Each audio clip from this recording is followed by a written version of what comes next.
2、1、ハッピーニューイヤー。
2020年を迎えたわけでございますけども、いやー、感動しました人、感動した人、2020年いい年になるぞって思います。そして皆さん、ゲレンデの方をご注目ください。本日のですね、花火を、準備してくださいました花火師さんの皆さんですね、皆さん、お手元にですね、スマートフォンある方ですね、そちらの明かりの方を花火師さんの方に向けていただいて、はい、こちらからも手を振っていただければと思います。ぜひ、スマートフォンの明かりをですね、花火師さんに振ってください。綺麗。花火師さん、ありがとうございました。いやー、綺麗だったな。また来年もお願いします。いやー、素晴らしかったです。ありがとうございます。いやー、これもちょっと綺麗ですね。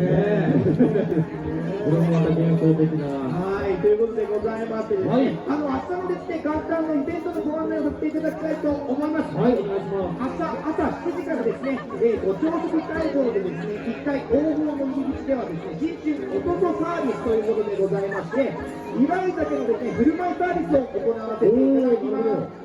はい、また同じく7時からですね、諏訪大社を祀っている